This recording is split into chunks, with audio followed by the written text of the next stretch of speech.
Joseph Patterson, the jury have found you guilty of murder in the first degree. Have you anything to say before the court imposes sentence? Yeah, I got something to say. I just want to tell my friend, Mr. Stoll, that he's got something coming to him, and he's gonna get it. The court will remind the prisoner the district attorney has but fulfilled the obligations of his office. It is therefore the sentence of this court that the defendant shall be put to death during the week beginning June 2nd, 1938, in the manner and place prescribed by law. You are remanded to the custody of the sheriff. Edward Hennessy, Associated Press. This letter will admit you to the execution as required by law of Joseph Patterson, the State's prison the night of June 4th. Check? Okay. Okay, Hennessy, move on in.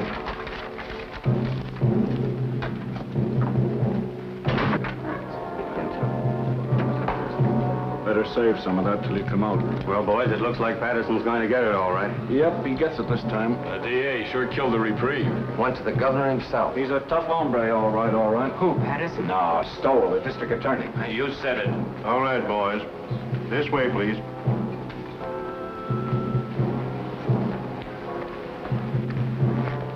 Is it true that they smoke when Don't they think about it, Sonny.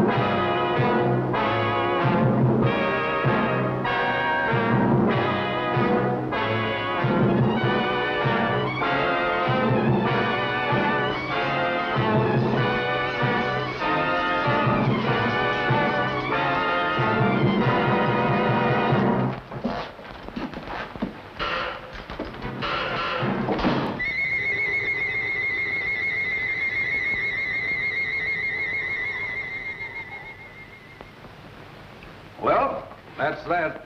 He thought of you right to the end, Mr. Stowell. Welshers, Sharpie, Welshers, they're all Welshers. You'd think life owed them something.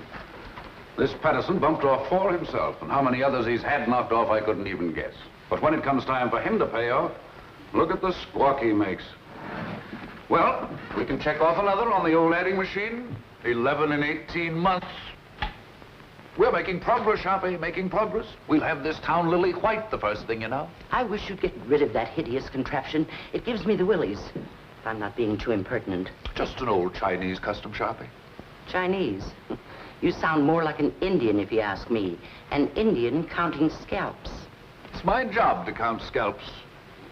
It's still a life for a life, so far as I'm concerned, and will be till they rewrite those law books over there.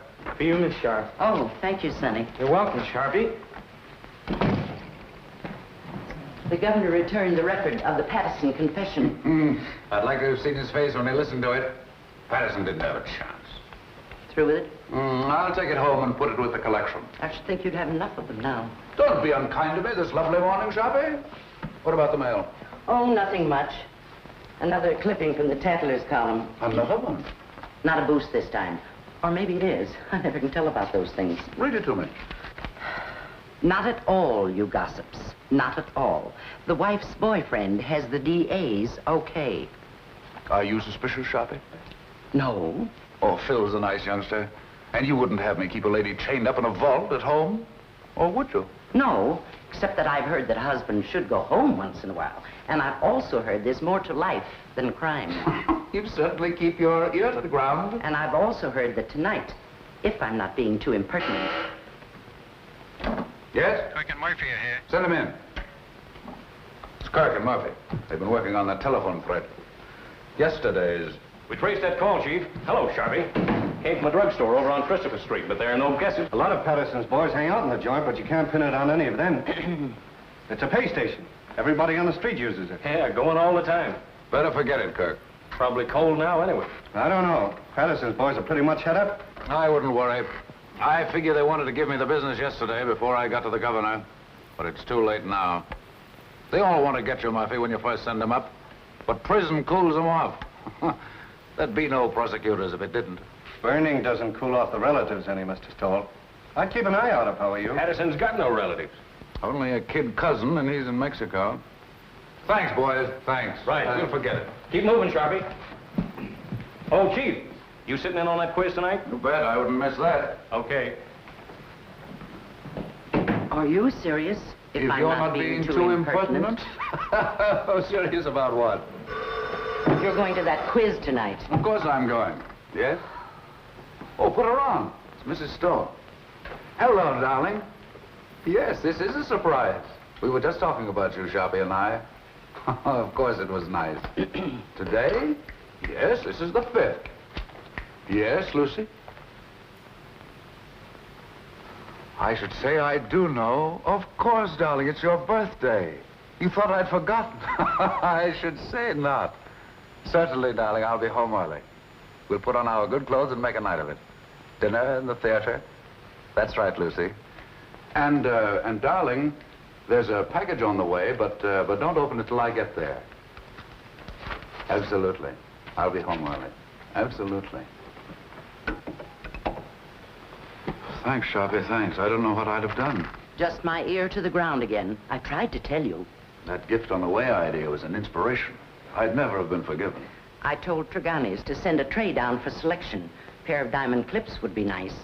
Small ones. I'd forgotten completely. I'm a fine husband, I am. I'll order the flowers. Orchids, don't you think? Yes, that would be fine. I'll telephone Mr. Kirk not to expect you at the quiz tonight. Yes, I suppose I'll have to miss that. Unless you plan to be in 2 places at once. Too bad, though. I should be in on that. Are you going home or not? Yes, oh yes, I'm going home. Don't worry, Sharpie. I'm glad of that. I don't know of anybody just now who could take your place. 10, 15, 24 left to go, Sharpie.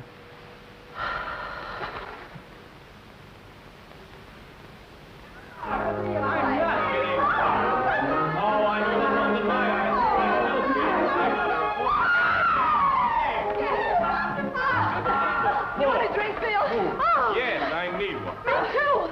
I get worse every time I play. You couldn't. Don't let him kid you, Liz. Thank you, Creola. I didn't know, Miss Stowell, if you wanted the ice melted or not. Oh, no, Creola. I think it's better this way. Thank you, ma'am. I can't believe it. She's marvelous. She's my new maid, but you should taste her biscuits. They're wonderful. I'll taste a highball if it's all right for everybody. 2 fingers, please. Don't make it too weak. Hello, Mr. Stowell. Hello. Why, hello, Jim. Hello. Jim, you're early. Hello, Jim. How are you? Just in time for a drink. Happy birthday, darling. It is now. I didn't know, Lucy. Why'd you keep it a secret? All the old girls do, Elizabeth. Hiya, Phil. Fine, Jim, fine. Would you like a drink, darling? I'm ashamed of myself for getting. Me a cousin, too. Thanks, darling. I'll fix my own. I almost forgot myself. And I'm a husband. Hello. New glasses? Well, the set's from Phil. Isn't it lovely? Birthday present? Oh, they're just replacements for the ones I break. So you remembered. Well, that was nice of you, Phil. Seems I saw something in the papers recently about Lucy and Phil, didn't I? Just a bit of scandal. I can't get away with a thing. I saw that. I wish it hadn't gotten the newspapers, though. Not that I care particularly, but you know, a man in my position... You're joking, aren't you? It was a triple date, Jim, and I didn't show up. The young things took pity on me. You don't think I'm serious? You don't think I suspect Lucy, do you? I didn't know what to think. You know, when you're talking to a district attorney. Well, I hope I'm not bringing my job home with me, Elizabeth. Monster though I'm supposed to be. Caesar's wife must be above suspicion. To Caesar's wife. Wait a minute, John. Do you know what happened to Caesar's wife? Something dreadful. He killed her.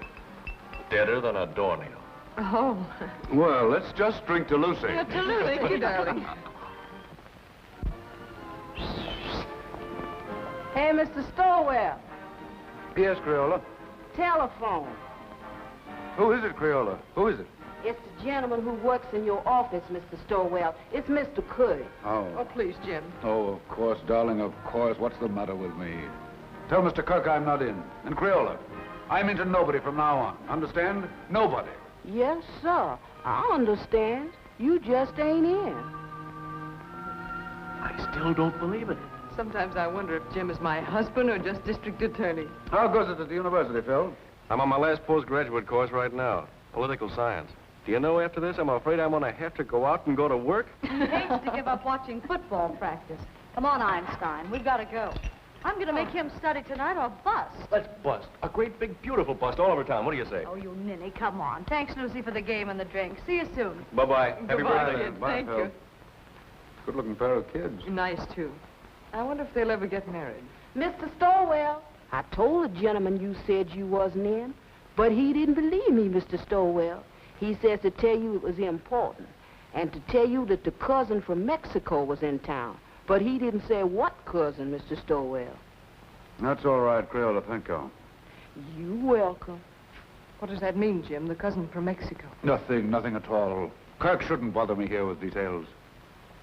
Well, we'd better go along then. We'll have to hurry if we're going to dress. There's no place to hurry to when I'm with you. Oh, darling.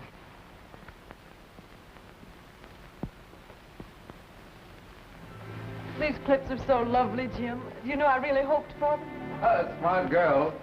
I bet you hoped me into them. Well, don't people say that if you hope hard enough for anything, it comes true? Only foolish people, darling. Hope's a cheat, and not a very kind one. Must you be cynical tonight? Oh, don't listen to me. Hope is fine, darling. But having is so much better. Nice husband.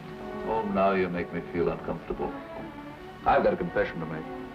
The clips weren't really my idea. They weren't? No. Sharpie thought of them. In fact, Sharpie thought of your birthday. Oh, Jim. Oh, it's the awful truth. I forgot. Well, I wouldn't let it bother me. Sometimes I wonder how you manage to remember as many things as you do. And you're the only thing in the world really worth remembering. That's nicer than any present, Jim. Except I didn't remember. But someday I will. Someday I'll stack up all the things I've forgotten in one huge celebration for you. And will that be a day? This day, this nice small day is all right. Just having you home again like this is enough. I haven't been anywhere. I know, but it seems you're never home anymore. Never? Well, almost never. At first, I used to be able to console myself by saying, your husband's a great soldier. He must be off to his wars.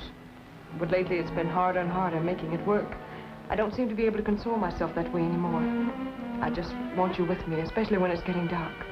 I suppose I'm just lonesome. Or maybe I'm afraid of ghosts. Just a minute, Lucy.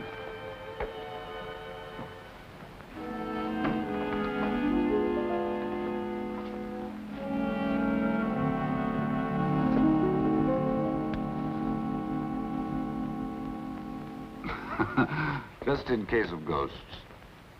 Jim, must you carry a gun even on our night out? It's nothing, darling. What the well-dressed man must wear. That doesn't sound like you, Jim. I know you're just trying to put my mind at ease, but you didn't used to joke about things like this. It's nothing, Lucy, I promise you. But it isn't nothing. When you scolded Liz this afternoon when she was joking about Phil and me, you said you didn't want to bring your job home with you. Now you are bringing it home with you. You really mean it, Lucy? Well, look, Jim, we can't even go out on a birthday celebration without your being armed. I'm sorry, Lucy. But it isn't as serious as you think. The gun has made everything sort of melodramatic. But I didn't realize that I was bringing the job home with me. Sharpie accused me of it, but I wouldn't listen. I've been wrong. I stand convicted. Pardon me, Governor, and I promise it won't happen again. But it isn't just the gun, Jim. I know, darling. It's me. It's the job. It's everything about me. Yes, Crayola? These just come. Orchid. Oh, this is my birthday. Jim, you're a darling. You're a considerate, impeccable husband. And I'm ashamed of myself for saying the things I did a few minutes ago. Now I'm caught again. Caught? Sharpie thought of the flowers, too. Oh, dear. Well, anyway, this is my birthday. I'll try to think of something original before the evening's over now.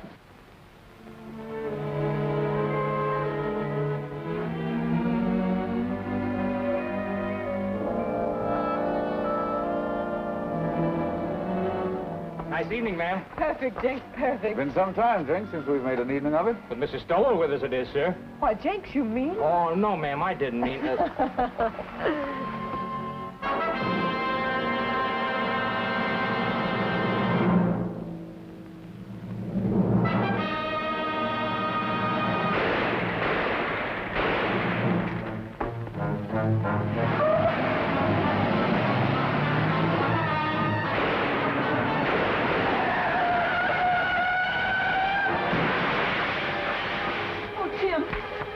Jenks, call an ambulance.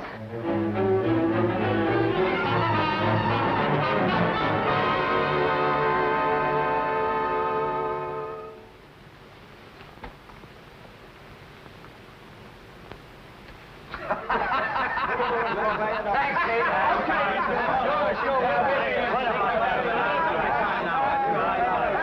what do you say, gentlemen? What about giving a dead man a break? And let it show on the front pages. You're marvelous, Jim. You couldn't have done it better if you'd planned it. It's a great break. And all for a nick in the elbow. That's luck, man, and you deserve it. I'd like to have quizzed that kid before he died. Cigarette? I never use them. No, Jim, it's better the way it happened. It's a closed book. We've had enough Patterson. I'd like to have had those newspaper boys in here last night when they were operating. You look good and sick. The doc wouldn't stand for it. Oh, we'd have had a great break in the morning papers. Well, the afternoon papers are not to be sneezed at in this town. No, sir. If this were election year, we could snap you right into City Hall. Easy, just like that. Thanks, Dan. Thanks nothing. I'm doing you no favors I'm not doing myself. Well, you've got this town by the ear. Sir, by its long, hairy ear. You're a hero, that's what you are. Well, goodbye, Jim. I'll be in later with the papers. All right. See you later.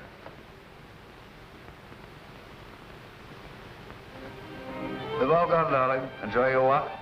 Oh, yes, Jim. While I was walking, I did a lot of thinking. An awful lot, Jim. Bad for your complexion, darling. I heard those reporters talking coming out of the elevator. I couldn't believe they were talking about you. I overheard one of them say, the Inquisitor almost got it himself. Don't you think, Jim, that when things like this can happen, when people try to kill you in front of your own house, don't you think it's high time one of us started thinking? I've been thinking myself, Lucy. Quite a lot, too. But I mean about us, Jim. We've got to do something. Hardly ever seeing you is bad enough, but when... I know. I've become a regular headhunter, as Sharpie says. Does Sharpie say that? All the time. Says I've become a maniac. Says everybody's a suspect with me. Everybody's a potential criminal. Says all I live for is convictions and executions. I never had the nerve to tell you. You didn't have to tell me. I knew it. You knew what you were thinking, too. Did you really? Really and truly. Yes? Who is it? Oh, it's Mr. Kirk. Do you want to talk? Yes, Auntie. Yes, Kirk? Fine, fine. No, I'll tell you what to do. You handle the office yourself. That's right. No, it isn't that. I'm fine. Perfect. No, Mrs. Stoll and I are going away on a trip. 3 or 4 weeks. We haven't worked it out yet. Maybe Canada, maybe California, maybe Europe. I've never had a vacation, and there's no telling where we'll end up. Thanks, Kirk. Thanks. Goodbye. Do you really mean it? Absolutely. We both need a vacation, Lucy. We both need to renew our old acquaintanceship. Oh, Jim. Yeah? You know, that trip we've been saving up for our old age? Or the one we were going to take for a honeymoon and dinner? Or any of those trips we should have taken and never did. All right, darling? I can't believe it, Jim. I really can't. Will you start believing right now? Land of the midnight sun, Arabia, blue Mediterranean, in old Quebec, Australia, the Riviera. Where would you like to go, Liz? Cairo looks pretty good to me. Why not 2 weeks of salmon fishing in Alaska? I think I'd like to go to Switzerland. Very aloof, Switzerland. But it's so clean and quiet. Egypt, where I want to go. It's dark and mysterious. Oh, no. Egypt's got no sense of humor. I don't want anything dark. I want sunshine and snow and everything white and blue and glistening. Listen to me, will you? I'll be happy if we ever get anywhere. I still have to pinch myself to make sure I'm awake, and I'm very careful not to pinch too hard. I really can't believe it. I really can't believe it. A bracelet to match the lady's birthday clips. Your clips, Sharpie. How they've been gnawing at my conscience. I had to think of something myself, or I wouldn't have enjoyed a moment of the trip. So you're really going? I have to, Sharpie. I have to. I haven't been myself lately. I've been somebody else. You're not telling me anything. I haven't got so lately, I'm suspicious of everybody. Why, I'm suspicious of you, Sharpie. I'm even suspicious of myself. I third degree myself. I put myself on the stand. I find myself turning round quickly to see if I'm the man I think I am. What would you say to that, Sharpie? I'd say you weren't going away a moment too soon. Right, Sharpie. You're always right. So I'm going. The moment I go out of this office, I'm gone, you understand? And you don't know where to find me. Yes, Mr. Kirk. No, Mr. Kirk, he's not in the office. I see. A murder. But I'm not... I imagine it must be sensational. Of course. I know. Yes, Mr. Kirk, if you should come in, I'll have him call you immediately. Goodbye. And don't call me Sharpie. The sins you have on your soul, Sharpie. I'd run if I were you. I'm running. Thanks, Sharpie. Goodbye. Thanks. I didn't think you had that much sense. If you're I'm not being too impertinent.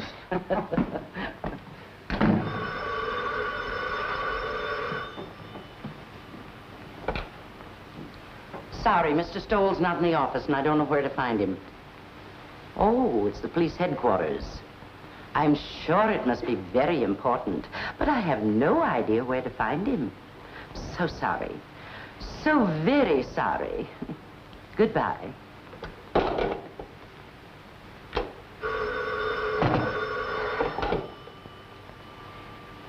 Sorry, he's not here, Captain. Oh, the McAllen murder. That is important. But I don't know where to reach him. You see, Mr. Stoll's gone away on a vacation. I'm so sorry. So very sorry. Goodbye.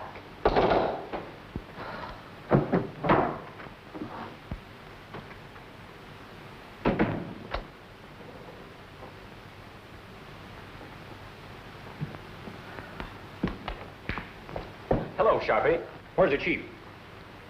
I haven't the faintest idea. Well, I've got to get a hold of him. Dr. Shaw McAllen just shot his wife. Oh, indeed. Scoop Kirk. Well, it's the biggest thing that's broken around here in years. You know him, Sharpie, the Pittsburgh McAllens. Millionaires. He teaches up at the university. I'm sorry, Mr. Kirk, but Mr. Stoll is away on a vacation. Well, he can't have gone very far. He was here half hour ago. I know, but he was moving mighty fast. Yes, Lieutenant, what can I do for you? I wondered if you had located Mr. Stoll yet. He's gone. Sharpie says he's gone on a vacation. Oh, that's too bad. They're bringing McAllen over here. I figured Jim would want to question him. He won't open his mouth. Well, I'll question him. What did you pick up, Fred? Oh, the same old story. He was crazy about her and found her with another man. You know, I remember something about her. Didn't his family kick him out when he married her? Without a cent. Come on, give me a first thing. Sit him down there. Well, we'll have the district attorney Now, quiet! Shut up! I think I'll be going now, if you gentlemen don't mind. See if you can locate the chief.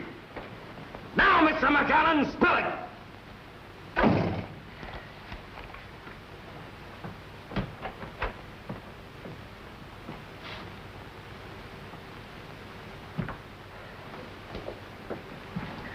Lock up when they're all through, Pinky. And put the cat out. Okay, Sharpie.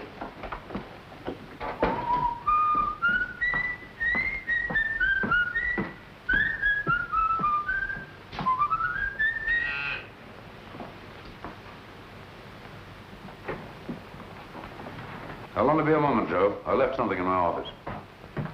And you remember nothing, Dr. McAllen. But you shot well enough to kill. A precise, deadly shot, Dr. McAllen. Are you sure you don't remember that? Your silence has no point, Dr. McAllen. When you shot to kill, when your gun spoke, you spoke. It's too late now for silence, Dr. McAllen. You're an educated man. You know men have been shooting faithless wives since time began. No, Mr. Kirk. Just a moment, if you please. Gentlemen, if you'll be kind enough, I'd like to be alone with Dr. McAllen for a moment. I can imagine the strain he's been under. Would you be kind enough to leave us alone for a moment? Okay, Chief. Thank you.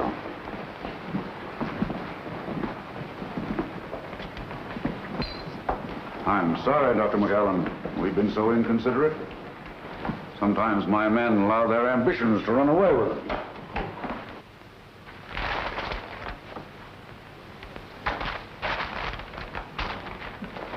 You better sit down, honey, and rest your feet. I caught myself doing that once unaware, and I was wore out for a whole week.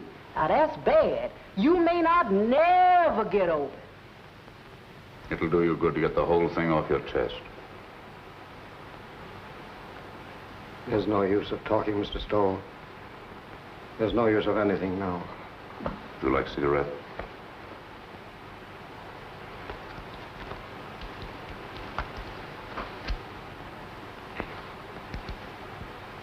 Drink? I have some very good brandy. I don't want you to talk if you don't feel like it. I just want you to know we're not monsters here. We're just human beings like yourself. They can do what they want with me. It doesn't matter anymore. Nobody's going to do anything to you, Dr. McAllen. I'm not trying to hide anything. I shot my wife. I killed her. Are you sure you wouldn't like a drink? I suppose it all happened suddenly. Only this afternoon. Only a few hours ago. I was leaving home for class. When I realized it was raining, I went back for my raincoat. It was then I saw her sitting in her room before the mirror. Never had she seemed so beautiful. Sitting there in the dark, with only the two small lights on her dressing table burning, powdering her neck and shoulders, smiling and humming, happy with herself. Never had she seemed so beautiful as at that moment, with the mirror light shining up on her face, and the rain beating on the window behind her. All husbands have moments like that. And at that moment, I realized how terribly I'd neglected her.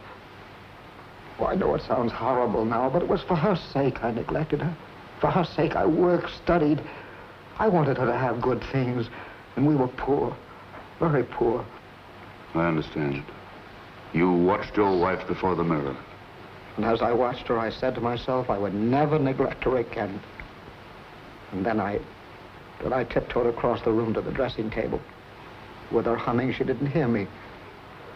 I leaned down quickly and kissed her. Instantly, the moment I kissed her, she shivered. Her flesh became goosepimply as with cold. I saw her face in the mirror looking up at me, and all its happiness was gone. On it was a look of revulsion. I was speechless, stunned. I see. The Japanese have an expression. A woman tells the truth to her mirror. And then she recovered and looked up at me and laughed and said, "You should know better than to ruin a lady's makeup." She began to powder the spot on her neck where I'd kissed her. And she got to her feet and kissed me on the cheek.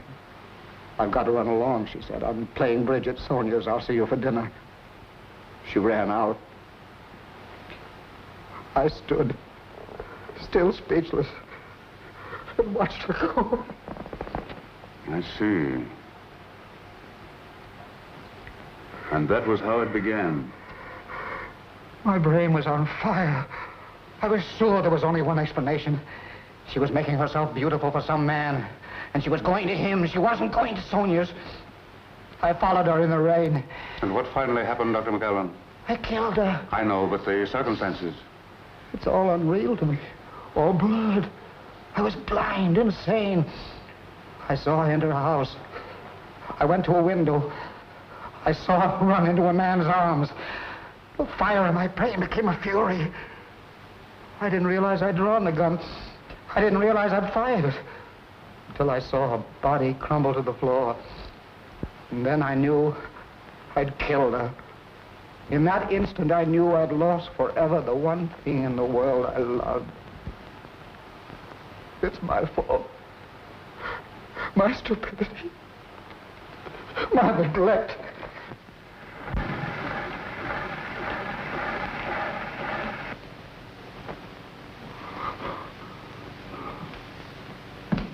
Kirk, better get him out of here. It looks as if you'll have to give him a lift. Come on, let's get going. Better have the doctor give him a shot or something. A sleep will do him good. Did you get it recorded? Yes, sir. Every word of it. It's right there. We've got a written transcription, too. It'll send him to the chair. Did you ever hear such a fairy tale in your life? The kiss before the mirror. I don't know, Chief. You know, that's the way things like that sometimes start. Oh, you should be smarter, Kirk. His emotional upset fooled you. Well, that was genuine enough. But the kiss before the mirror story, that's something else again. Wait till a jury hears it, with the proper commentary by the prosecution, I mean. You want to transfer the cylinder? No. Keep this quiet. The McAllen family will probably leap to the rescue with their millions now the wife is out of the way. And by tomorrow, they'll have all the legal brains in the country lined up against us. They'll repudiate the confession. They'll repudiate it, all right. But if we don't mention it, they won't worry about it.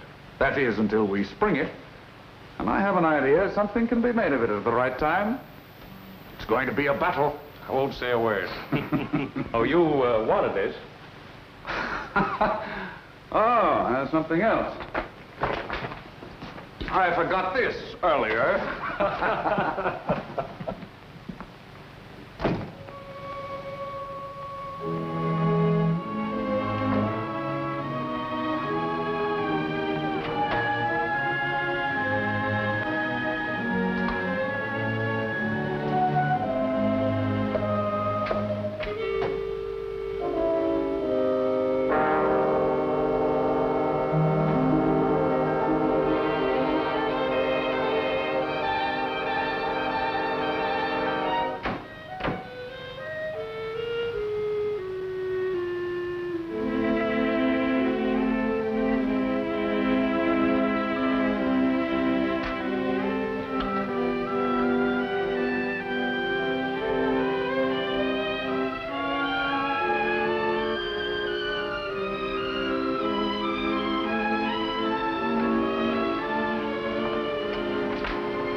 Get my message, darling? Yes, I got it, Jim. I'm sorry, terribly sorry, but I couldn't pass it up, Lucy. Yes, I imagine it'll be a sensational case. Another conviction. Oh, it isn't that. I'd be shirking my job if I went away now, believe me. That's funny. The kiss before the mirror. What's funny? Nothing. Nothing for your pretty ears. I was just reminded of a little story I heard today.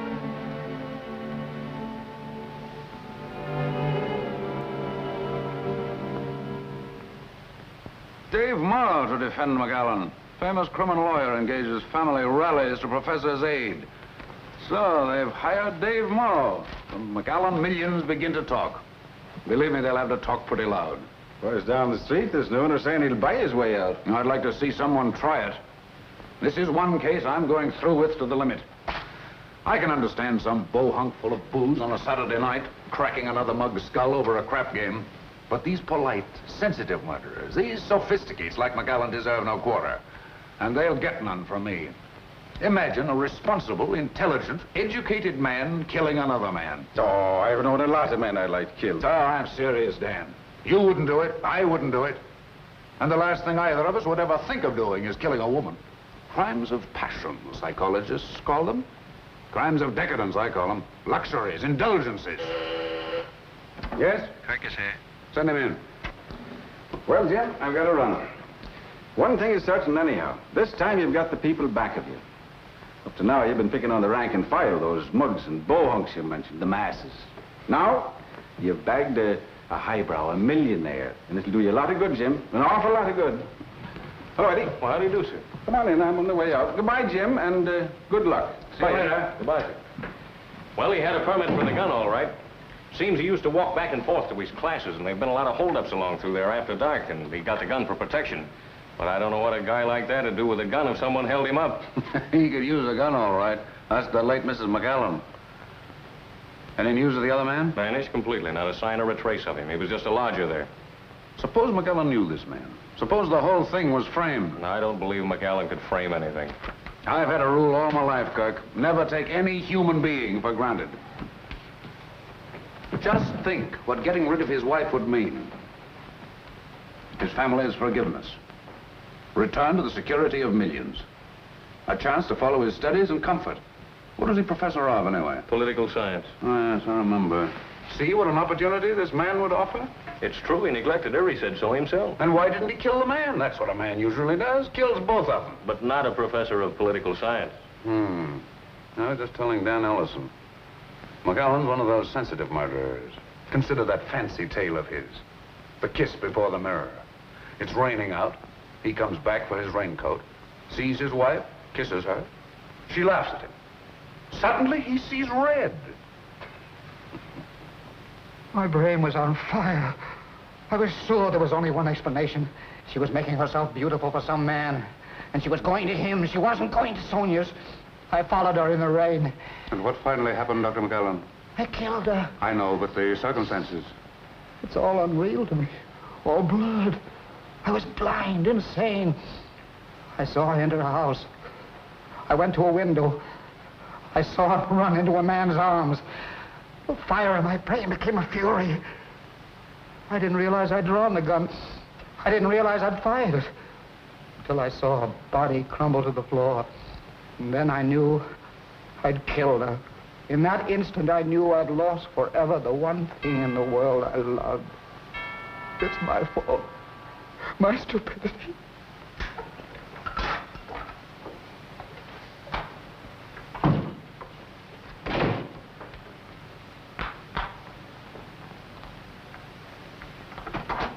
Oh, hello, Phil. Hello, Lucy. Say, what's the matter with you? You look as if you'd seen a ghost. A ghost?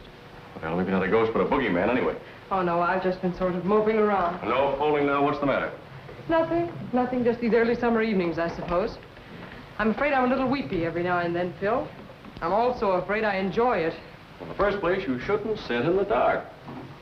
And don't give me that sad business about these early summer evenings. Your trip's been called off. That's it, isn't it? That's it. Sit down, Phil. I know. It's a tough break all the way around. You know, Lucy, Dr. McAllen was my prof in political science at the university. He was a great little man. I imagine he was. He was like a child, so lovable and simple. Everybody at the university knew about his wife except him. I wonder how he came to find it out. Let's go out on the terrace. It's so close in here.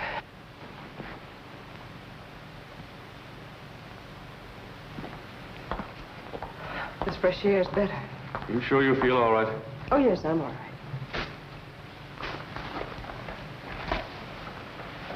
It was Dr. McAllen I came over to talk about, but perhaps I better let it go. You seem to have enough bother. Oh, go ahead, Phil. I'm fine now. Well, Lucy, it's just that I'd like to see the poor gent get some sort of a break. I guess there's no doubt he shot her, but, well, I thought if Jim knew what a terrible woman she was and what a sweet little man he is, it might help. He might be lenient anyway. And I thought if you could... If I could speak to Jim? Yes, Lucy, if you could. Because I could never do it. It'd be a waste of time, Phil. Well, I thought knowing Dr. McAllen... I know, but there's nothing you can do nor we can do. When Jim gets on a case like this, he's different. He's a stranger. His job becomes a mania with him. I don't know him. I don't understand him. I'm even afraid of him. I'm really sorry I mentioned this. Oh, I guess it isn't as bad as it sounds, Phil. Jim's always thoughtful and gracious with me. It's just that other side of it. I understand perfectly. That's a tough racket he's in. I'm sorry I bothered you. I wish I could be of help. Well, I wish I could be of some help to you, Lucy. And when Jim is off on one of those cases, you know, I mean, whenever you need some laughs, why, give me a ring, will you? Oh, thanks, Phil. If ever I feel like I need some laughs, I'll do that. Swell. How's Liz? Oh, fine, fine. But she's ambitious as the devil. She wants me to get a job right now. How disgusting. It's terrible. She wants me to give up my boyhood. Well, I've got to go. Good night, Phil. Good night, Lucy.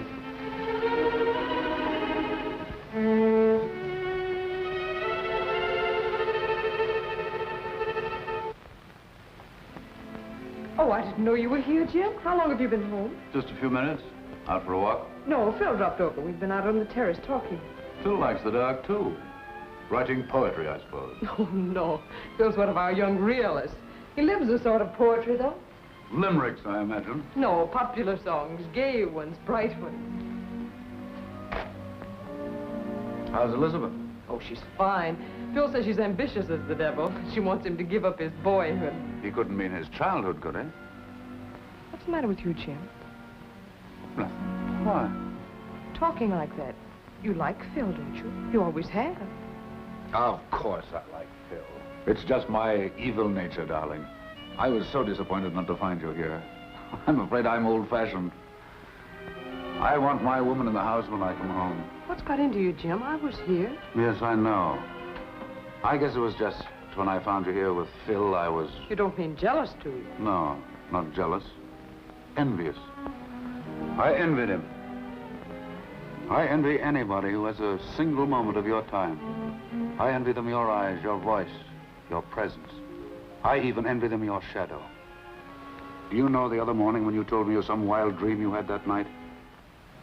How you'd gone to a masquerade and I wasn't there? Do you know, I was furious. Furious because I wasn't there in your dream. Furious with all the people who were. I didn't say anything about it, but it wasn't until I got to the office that I was myself again. Sharp is right, Jim. You are going crazy. with worship of you, darling.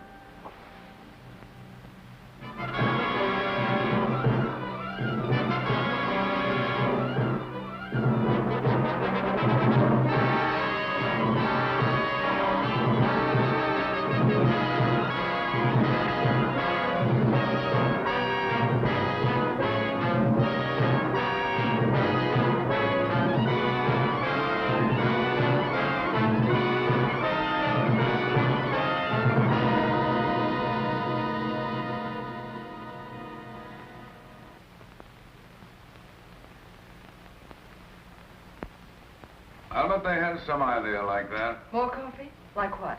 No, darling. Bribery. Using the family millions on me. I'm sure they know you better than that. Well, they're spending plenty as it is.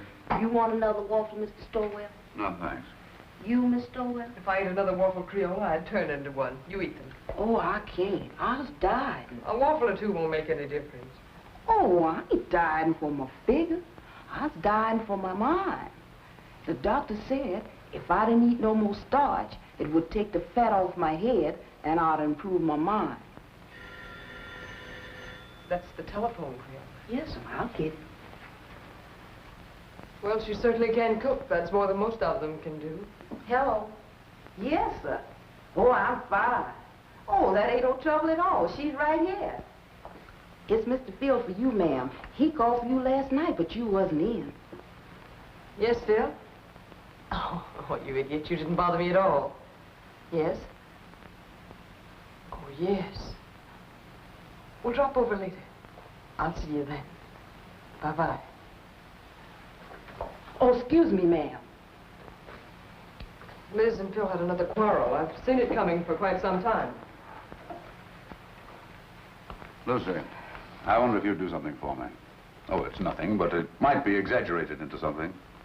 Phil is chairman of the University Committee to help McAllen, isn't he? Yes, that's one of the things he and Liz quarreled about. She said it took up too much of his time. Well, you can see, with rumors about like this, bribery and so on, it might be just as well to keep away from Phil until after the trial. You understand, don't you? It seems a little silly somehow. Appearances can be awfully important. If I sound like one of those husbands, you'll have to forgive me. Goodbye, darling. Goodbye, Jim.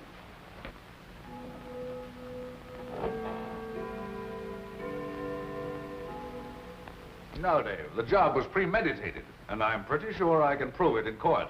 Aren't you going just a little bit out of your way, Jim? I'm not just talking as his attorney when I say that he was not in his right mind. I know, you're just talking as an old friend. Now, I've defended many a criminal, and if McAllen's one, I'm giving up the profession. Believe me, if ever a man was insane, he was. So, it's insanity again, Dave. I suppose you've got your battery of psychologists and experts all lined up. And when they get through, you'll have McAllen fixed up so mad, you'll be asking us to believe that it was his wife who shot him. Cigarette? No.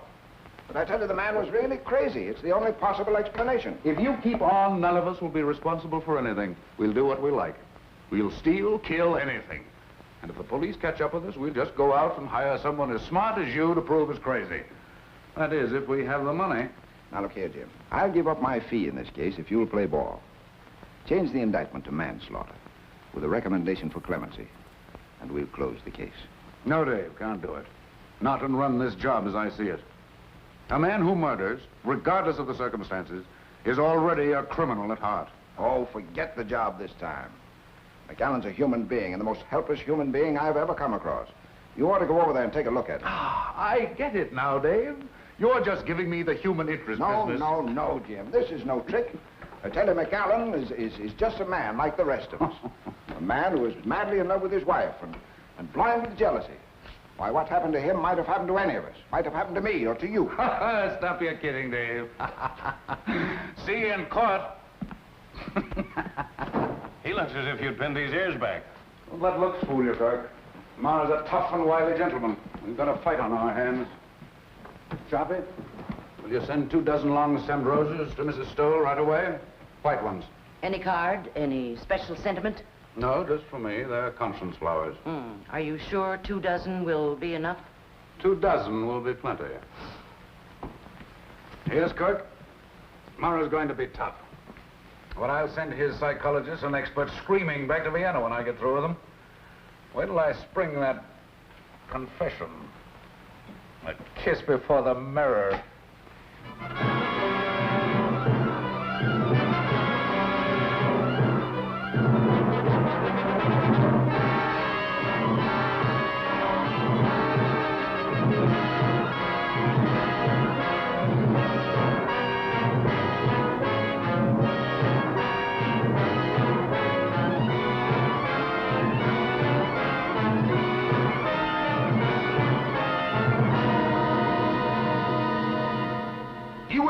That you neglected your wife.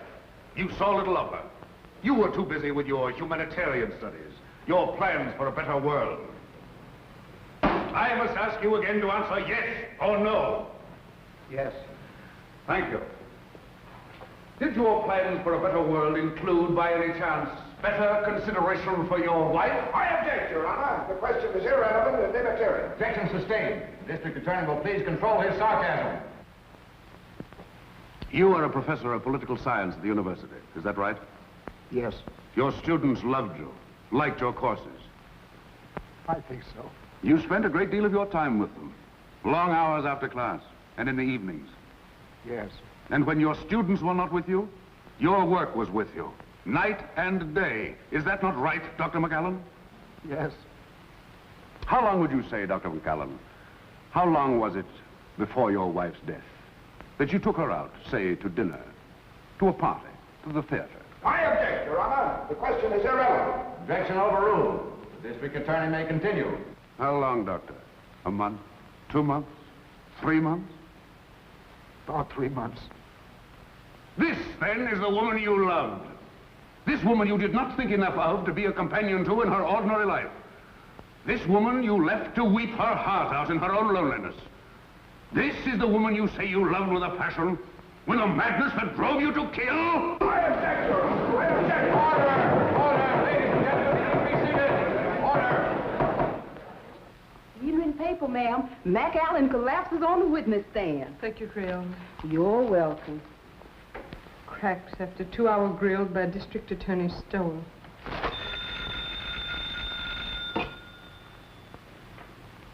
Hello. It's the telephone, ma'am. Who is it, Creole?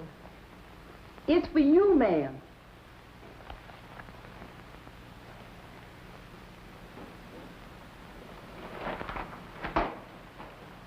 Yes?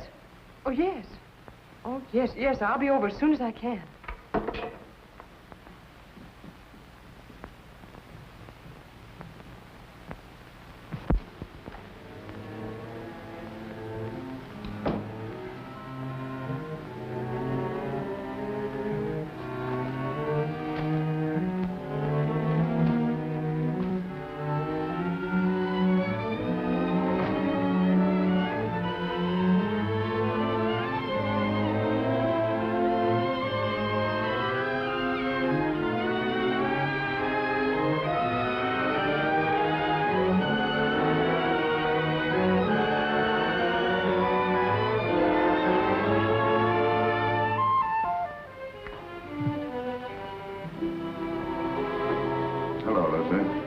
I didn't expect you home so early.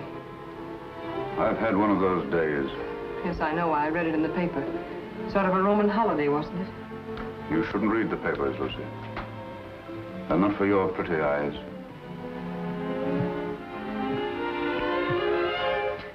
Jim. What's the matter, Lucy? Nothing, Jim. I have to go to Elizabeth's for a few minutes. I wish you didn't have to go out tonight, Lucy. I'm sorry, Jim, but I have to. I'll be back before dinner.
with the mirror light shining up on her face.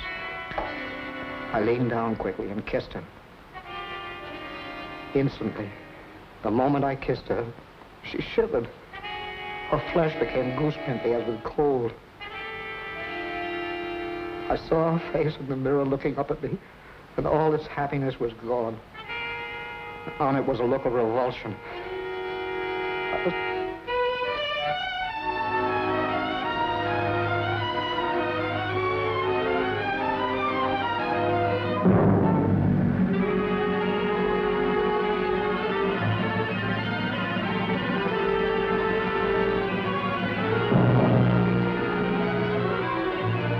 Better wait.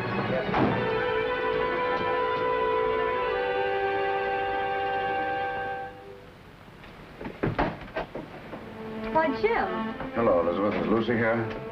No, Jim. Why? Is something the matter? No, I just wanted to speak to her. I'm sorry to have bothered you, Liz. It's nothing. Well, come on in, Jim. I expect her. I'm waiting for her now. No, thank you, Elizabeth. I've got to go along. I just wanted to say something to her. See you later.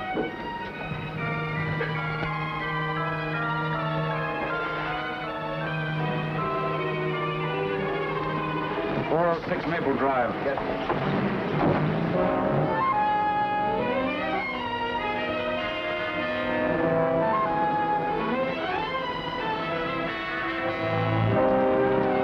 You want me to wait here for you, mister?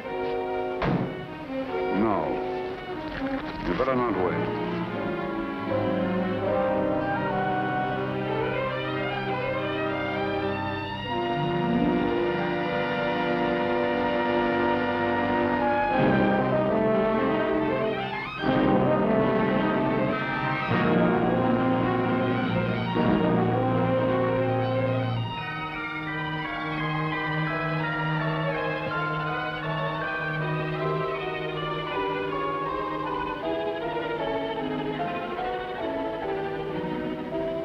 Herself beautiful for some man, and she was going to him. She wasn't going to Sonia's. I followed her in the rain.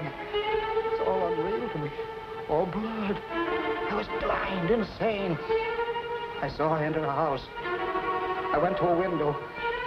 I saw her run into a man's arms. The fire in my brain became a fury. I didn't realize I'd drawn the gun. I didn't realize I'd fired it. Till I saw her body crumble to the floor. Then I knew I'd killed her.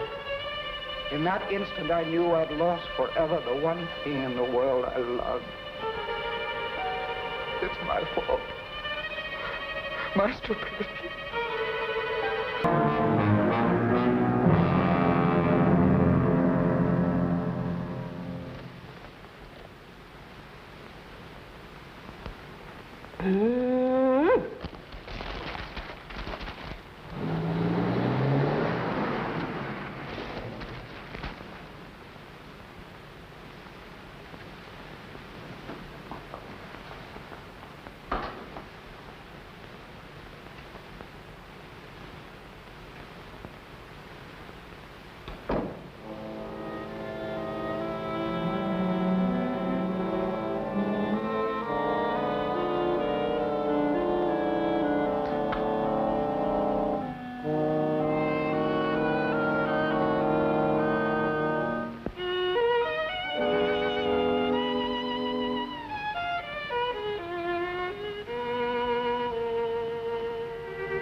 Jim.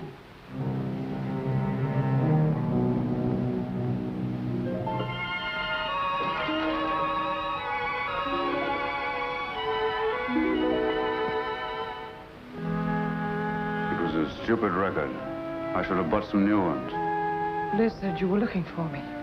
What is it, Jim? Nothing. Nothing much. I guess the case is about getting on my nerves. I simply wanted to tell you that I wouldn't be at home tonight. I'm staying in town. Oh, I see. It's much better if I'm near the office. Yes, I suppose it is. The office is terribly important. I can get someone to stay with me here. Yes, I'm sure you can. See you tomorrow.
Hello, is that you, Phil?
I would like the permission of the court to request a change of the present indictment.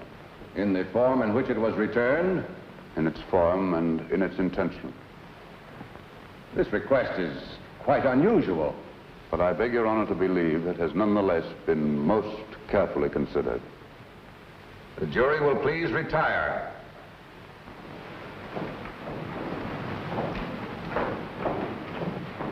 What's the matter with Stoll today? Can't figure it out, unless he's got a new act. He looks as if he's ill. Oh, I do hope nothing's happened to him. This is the only day I can come.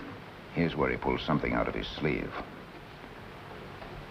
The state has come to the belief that the indictment of murder brought against the defendant in this case was not fairly and justly conceived. The attorney for the state has come to the belief that he acted without premeditation. If it please the court, the state recommends that this indictment of murder be amended to a charge of manslaughter.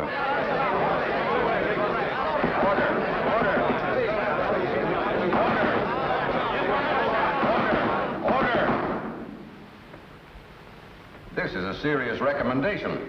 May the court ask what consideration led the attorney for the state so to change his conviction? An unusual consideration. Since the adjournment of court yesterday, he has had experience with a case that, to a great extent, parallels this. In fact, is extraordinarily similar to it.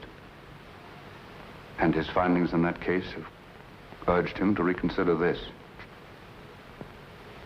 He realizes especially in view of rumors that have been afoot, the grave charges he leaves himself open to in making this recommendation, but he implores the court to believe that there are unimaginable moments when a man, a poor, weak man, jealous, blind, frantic, may kill the one he loves more than anyone, more than anything on earth, may kill her by some strange, tragic perversity, and in killing her condemn himself to a life of sorrow and regret. And that, not death, is his punishment. And believe him, Your Honor, it can be a terrible one.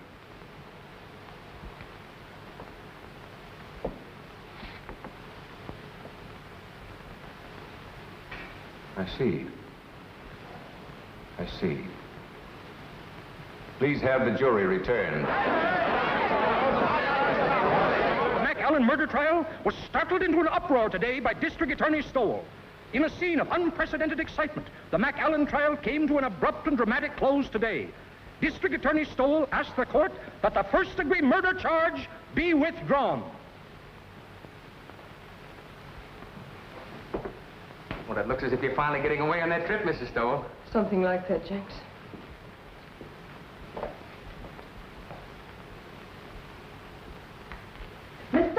Miss Stowell, you should hear Miss Stowell. That's it, Creola. Mr. Stowell just let that McAllen man go. You let him go? Yes, something like that. You just come on in and listen, Miss Stowell. For the alleged wife slayer, surprised the spectators and the court by asking that the first-degree murder charge be dismissed. The jury, following Judge Forbes' instructions, immediately returned a verdict of manslaughter with a recommendation for clemency. The penalty calls for from 10 to 20 years. District Attorney Stoll has blankly refused all further discussion of the case. We will now continue with our regular program. I thought sure they was going to electrify him. Thank you, Creola. I learned a lot just sitting here on my day off, improving my mind.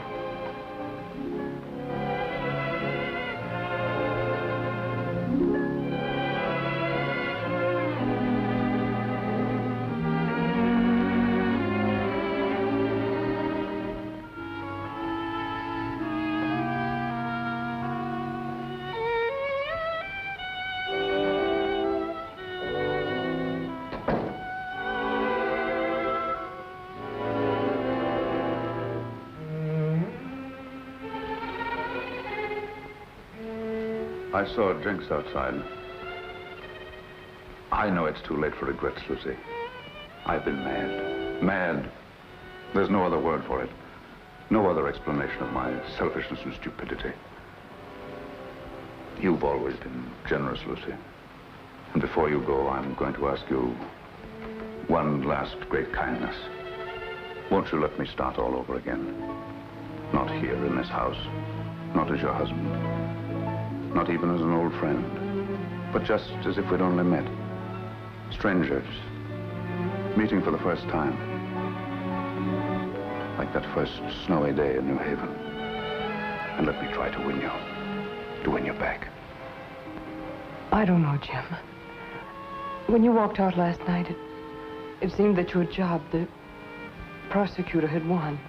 Believe me, Lucy, I didn't know. I didn't realize what had happened between us until yesterday when I saw you sitting before the mirror. When you kissed me? Yes, when I came home. I hated you then. I just read your cross-examination of McAllen and how he collapsed on the witness stand. And you seemed to me more of an executioner than an attorney. I know. I understand, Lucy. And afterwards, when you left the room, I realized the truth for the first time. Hello, folks. I want you all to meet the young lady's husbands. We were married before breakfast. Oh, Liz, I'm so happy. I don't know what I'm crying for. Come here, bride. Kiss Mr. Stoll. After all, it was his wife that did it. That's right, Jim. He was really going to run out. Don't I know? When I was over there last night, he had his bags all packed. My bag, you mean? All the happiness in the world, Elizabeth. Thanks, Jim. I don't have to wish you happiness, Phil. You have it. Thank you, Jim. I hate to admit it in front of two women, but I think you're right. Thank you, sir. Oh, Jim, isn't there a bottle of wine on ice? Not now, Jim. Save it until we get back. Come on, Victim. We've got to run. On to Niagara Falls. To Niagara Falls? Phil insists. He wants to be different. We're going to drive up in the flivver, and I tied the tin can and ribbons on all by myself. And he's made one of those just married signs, too. Didn't I read somewhere about the bridge over the falls being done? Oh, we can still send postcards. That was a marvelous thing you did today. You're a great man, Jim. Hardly. I just came to my senses, that's all, Phil. Well, come on, Liz. We've got to be moving. Well, goodbye, Phil. Goodbye, Jim. Goodbye, Lucy. Goodbye. Good luck. Thanks again, darling. Forget it. Ring us up when you get back. Come on, Mama. We got to go. Don't call me Mama. I don't like it. Well, you better get used to it. Hello. It's the telephone, Mr. Stowell.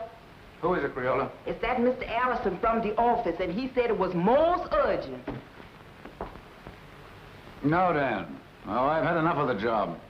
Enough for a while, anyway. That's right. No, I won't do it. No, I'm not resigning, Dan. The job's all right. The trouble's with me. I've just got wise to myself. But, Jim, the newspaper boys are packed outside, and there's some pretty nasty talk going around. Yes, bribery. The McAllen millions, you know what I mean. Let them talk. Let them investigate. Let them do what they like. I'll take care of them all when I get back. Let me talk to Sharpie. Yes, Mr. Stowell. With the greatest of pleasure.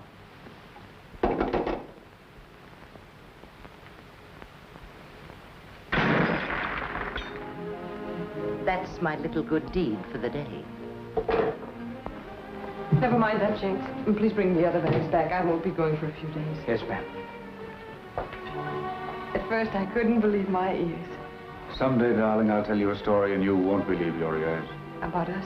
About me. About my great reformation. It happened last night. Tell me. I'll tell you on the boat for Europe, darling.